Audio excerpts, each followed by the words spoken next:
शालीनता को कमजोरी समझ लेते हैं। आय? शालीनता को कमजोरी समझ लेते हैं। समझने वाले क्या समझते हैं, हमको क्या फर्क पड़ता है, हम क्या है, हमारी समझ ठीक होनी चाहिए। आप समझ रहे हैं? हमको लोग क्या समझते हैं, इसके लिए हम जीते हैं क्या? हमारी क्या समझ, ये बात समझ के जीना चाहिए। हम धर्म से जीते हैं, हमारी समझ भागवतिक है। अब तुम क्या समझते हो, तुम्हारी समझ है। हम तुम्हारी समझ से थोड़ी जीते हैं, हम अपनी समझ से जीते हैं। हमारी बात समझ रहे हो?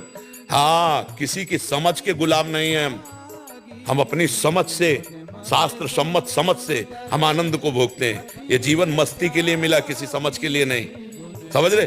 हम अपने सत्य की मस्ती में हैं। तुम हमको क्या समझते हो, इससे हमें कोई फर्क नहीं पड़ता। हम क्या समझ करते हैं, इससे फर्क पड़ता है। अगर हम धर्मयुक्त है, शास्त्र सम्मत है, तो सबका बदलाव होगा, सबका परिवर्तन होगा।